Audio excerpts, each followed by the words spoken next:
آداب بیت الخلا اور احکام بیت الخلا میں سے تو یہ آخری چند چیزیں باقی آپ کی خدمت میں ہم عرض کریں گے۔ تخلی کے وقت کچھ کھانا پینا باتیں کرنا یہ مکروہ ہے۔ بعض ہمارے نوجوانوں کی عادت ہے، بعض خواتین کی عادت ہے کہ واش روم میں مثلا بعض لوگ سگریٹ پیتے ہیں، بعض لوگ چینگم کھاتے ہیں، بعض لوگ ٹافی منہ میں لے کے جاتے ہیں، بعض لوگ اس طرح سے۔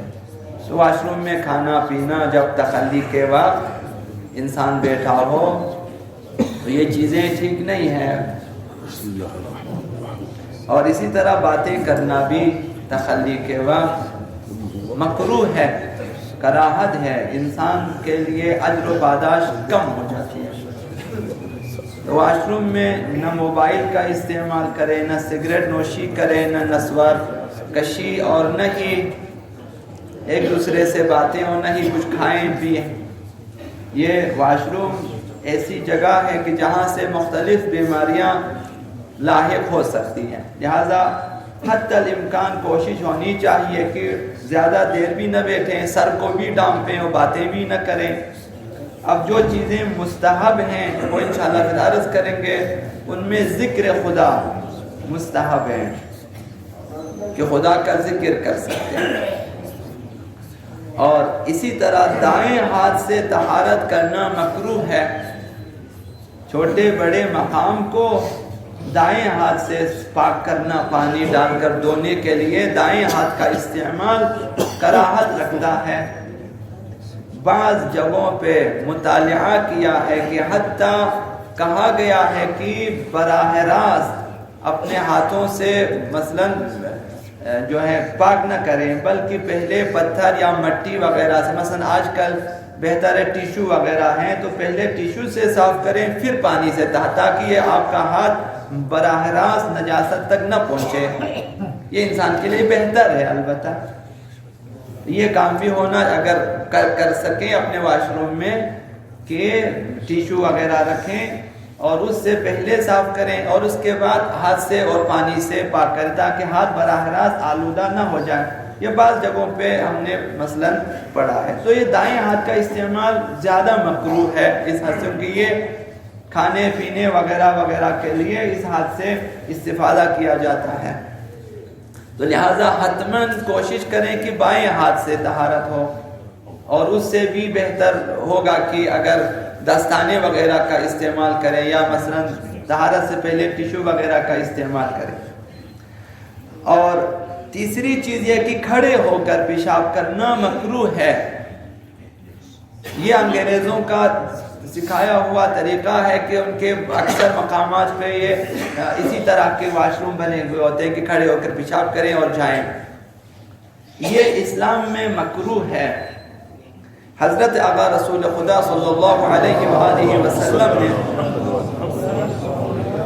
یہ ارشاد فرمایا کہ سوائے اس کے کہ انسان مجبور اور ناچار ہو، بعض لوگ مثلا بیٹھ نہیں سکتے، انہیں کھڑے ہو کر ہی مثلا پیشاب کرنا ہوتا ہے چھوٹا، یا مثلا ان کے لیے بعض ایسی کرسیاں بنی ہوئی ہوتی ہیں کہ جس پہ وہ انہیں بیٹھنا چاہیے، بہرحال وہ نیم خیز حالت میں ہے، وہ مجبور ہیں۔ جو شخص مجبور نہ ہو، بغیر عذر کے کھڑے ہو کر پیشاب کرے، پیغمبر صلی اللہ علیہ وسلم یہ غیر انسانی عمل ہے، انسان کے لیے زیب نہیں دیتا کہ وہ جو ہے کھڑے ہو کر یہ کام کرے، اور فرمایا اس سے اس کا مرتبہ حیوان کی سطح تک نیچے گر جاتا ہے، یعنی اسلام کی نظر میں وہ شخص حیوان کے مترادف ہے کہ جسے آداب تخلی نہیں آتا کہ وہ کھڑے ہو کر جانوروں کی طرح۔ اور چوتھی چیز یہ کہ کیڑے مکوڑوں کے سوراخوں میں پیشاب کرنا مکروہ ہے، حشرات کے بلوں میں، سوراخوں میں۔ بعض بچے شرارتی ہوتے ہیں، یہ کام کرتے ہیں، اور بڑوں کو چاہیے کہ انہیں بتا دیں کہ یہ کام نہ کریں۔ چونٹیوں کے مثلا بل ہوتے ہیں، یا مثلا اسی طرح باقی کچھ حشرات ہیں ان کے جو ہیں بل یا سوراخ ہوتے ہیں، ان میں یہ چیزیں صحیح نہیں ہیں، مکروہ ہے، البتہ انسان کے لیے کراہت ہے، ناپسندیدہ ہے۔ ٹھہرے ہوئے پانی میں اور سخت زمین میں پیشاب کرنا مکروہ ہے۔ پانی ٹھہرا ہوا ہے، پانی آب حیات ہے اور ہر چیز کی حیات پانی سے وابستہ ہے۔ جو ہے ناوجہ پانی کو آلودہ کرنا یہ غیر انسانی عمل ہے۔ جانور بھی اگر پیتے ہیں تو ہمیں حق نہیں پہنچتا پانی کو ہم پیشاب سے آلودہ کریں، نجس کر دیں۔ کھڑے ہو کے جو ہیں اور وہ جو بیٹھے ہوئے رکے ہوئے پانی، ٹھہرے ہوئے پانی میں جو ہے یہ مکروہ ہے۔ اور سخت زمین پر بھی پیشاب مکروہ ہے، اسے مثلا چھینٹے وغیرہ پڑ سکتے ہیں، اس لیے مکروہ ہے۔ اور چھوٹے بڑے مقام کو جو ہے چھوٹے بڑے پیشاب کو روکے رکھنا یہ زیادہ مکروہ ہے۔ اس میں جو ہے احادیث میں ہے کہ اس سے اس کی نماز قبول نہیں ہوتی۔ مثلا جو انسان چھوٹا بڑا پیشاب روکے رکھتا ہے کہ ابھی دوبارہ کون وضو کرے، کون واش روم کرے، چلو بھائی نماز پڑھ کے ہی جاتے ہیں، یہ انسان کے لیے اولا تو بہت ہی نقصان دہ ہے، مثانوں کے لیے نقصان دہ ہے، معدے کے لیے نقصان دہ ہے، بواسیر کا سبب بن سکتا ہے اور بہت ساری بیماریوں کا سبب بن سکتا ہے۔ اور اسلام میں مکروہ نماز میں بھی انسان کی توجہ بار بار واش روم کی طرف جائے گی، تو لہذا مکروہ ہے۔